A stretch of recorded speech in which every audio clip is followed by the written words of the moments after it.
आज दुसऱ्यांदा शिष्टमंडळ जे आहे ते हाकेसोबत चर्चा करायला जात आहे। एकंदरीत काल झालेली बैठक आज शिष्टमंडळ जाणं आणि आंदोलन मागे न घेणं ओबीसी नेते म्हणून कशा अर्थाने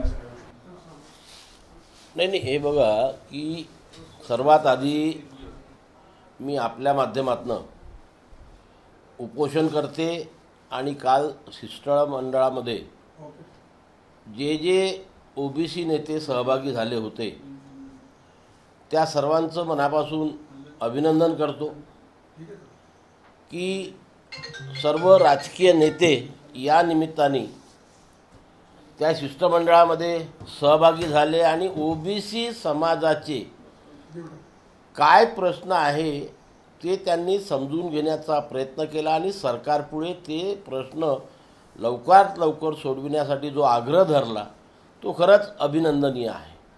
खरं म्हणजे या सर्व प्रश्नांवरती राष्ट्रीय ओबीसी महासंघासोबत जेव्हा सरकारची चर्चा झाली 29 सप्टेंबरला तेव्हा हे विषय चर्चेला गेले होते, परंतु काल ज्या प्रमाणामध्ये राजकीय नेते मंडळी त्या ठिकाणी उपस्थित होती आणि त्या सर्वांनी मिळून सरकारवरती हे आमचे ओबीसी समाजाचे प्रश्न सोडविण्याकरता दबावतंत्राचा वापर केला ते खरंच अभिनंदनीय आहे।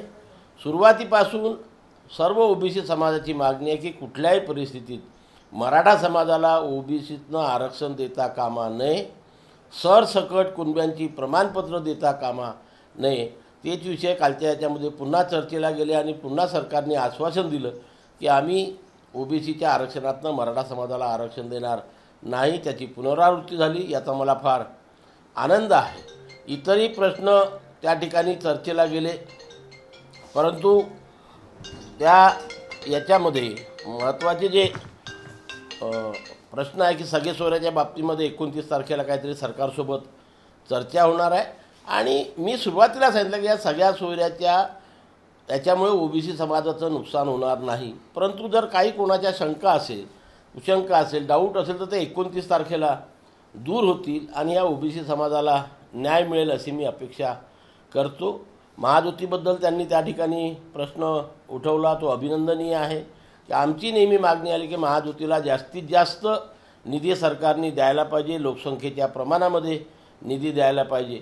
अशा प्रकारे ओबीसींच्या नेत्यांचं एक दबावतंत्र जर सरकारवर राहिलं नेहमी करता तर नक्कीच या ओबीसी समाजाला न्याय मिळेल आणि ओबीसी समाजातील विद्यार्थी, युवक आणि जनसामान्य माणसाचं भलं होईल हे मला वाटतं।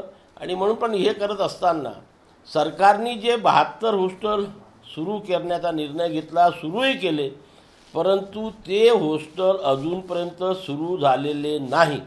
याची चर्चा कालच्या त्या सभेमध्ये व्हायला पाहिजे होती की काय सुरू आहे याची जाणीव करून समजून घेऊन तो जर प्रश्न काल त्या ठिकाणी मांडला असता तर तोही प्रश्न कदाचित निकाली निघाला असता।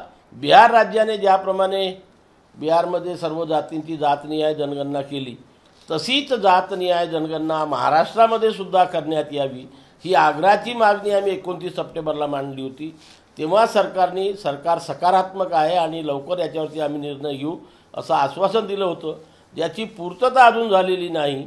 त्याच्यावर सुद्धा काल चर्चा झालेली असावी, अजूनपर्यंत कानावर आले नाही। झालं असेल तर या सर्व आमच्या ओबीसी नेत्यांनी सरकारशी संघर्ष करून या राज्यामध्ये ओबीसी समाजाची किंवा सर्व समाजाची जातनिहाय जनगणना करण्याचा निर्णय सरकारला घेण्याकरता बाध्य करावं आणि या राज्यामध्ये सर्व जातींची जातनिहाय जनगणना करून द्यावी ही सुद्धा आग्रहाची मागणी त्यांनी लावून धरावी आणि ते करून घ्यावं असं मी निवेदन करतो। सर, कालच्या बैठकीनंतर जरांगे पाटील हे ओबीसी नेत्यांविरुद्ध एकेरी शब्द वापरत आहेत। छगन भुजबळांचं राजकीय करिअर संपवू असं देखील जरांगे बोलतो, त्यामुळे आता हा सगळा विषय समाजाचा न राहता राजकीय होत चालला नाही। हे बघा कसं आहे की खरं म्हणजे जरांगे पाटील दिवसेंदिवस ओबीसी नेत्यांवरती जे खालच्या स्तराची भाषा वापरतात आहे, कुणाचं पॉलिटिकल कॅरियर संपवण्याची भाषा करत आहेत, तेवढी त्यांची उंची आहे का याचा पहिले त्यांनी विचार करावा।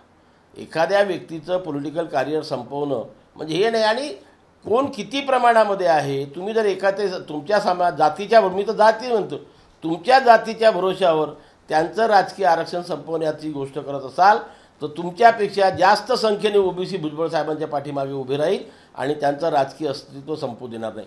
यापूर्वीसुद्धा आम्ही म्हटलेलं आहे की भुजबळ साहेब या महाराष्ट्र राज्यातील ओबीसी समाजाचे एकमेव वरिष्ठ नेता आहे आणि म्हणून अशा प्रकारच्या आमच्या नेत्याविषयी जर जरांगे पाटील अशा प्रकारची भाषा वापरत असेल तर येणाऱ्या निवडणुकीमध्ये कोण कुणाला पाळते हे आम्ही दाखवून देऊ.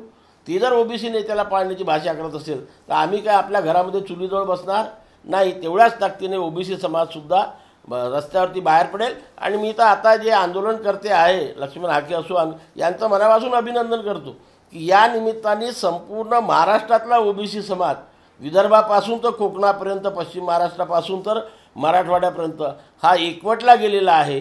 आणि या एकवटलेल्या ओबीसी समाजाची ताकद भविष्यामध्ये कुठलंही सरकार असो त्या सरकारला आम्ही सर्व मिळून दाखवू. सर, या शिष्टमंडळामध्ये देखील तुम्ही नव्हते किंवा आता जी काही चर्चा चालू आहे याच्यात देखील तुम्ही राष्ट्रीय ओबीसी महासंघ दिसत नाही आहे. काही नाराजी आहे का सरकारकडून तुमच्यासोबत काही या बाबतीत चर्चा झालेली आहे का किंवा होणार? नाही, हे बघा, कुठलीही नाराजी नाही, काही नाही आहे. जे प्रश्न मी 4 महिने लावून धरले होते सरकारने आमच्यासमोर आमच्याशी चर्चा केली 3 तास. जशी काल चर्चा आली तेव्हा 3 तास चर्चा आमच्या संघटनेसोबत झाली. आम्हाला सरकारने लिहून दिलेलं आहे. त्याच्यामुळे नाराजी असण्याचं कारण नाही पुन्हा पुन्हा त्याच विषयावर चर्चा करण्याकरता बोलवण्याचं. आणि म्हणून काल जे मुद्दे तेच आहेत ना, आम्हाला जे सरकारने लिहून दिलेलं आहे त्याच मुद्द्यावरती काल चर्चा झालेली आहे. दुसरे मुद्दे काहीच नाही. आणि म्हणून त्या मुद्द्यावरती आम्हाला चर्चेला सरकारने बोलवं हे काय आम्हाला अपेक्षित नाही आहे. ज्या लोकांचं समाधान झालं नव्हतं त्यांनी आंदोलन केलं, त्याच्याकरता सरकारने चर्चेला बोलावलं आणि ज्या मुद्दे त्यांनी मांडले होते त्या मुद्द्यावरती आधीच निर्णय झाला होता. त्यामुळे कदाचित सरकारने आमच्या संघटनेला त्या ठिकाणी निमंत्रण दिलं नसेल, पण त्याचा आम्हाला काही वाईट वाटत नाही.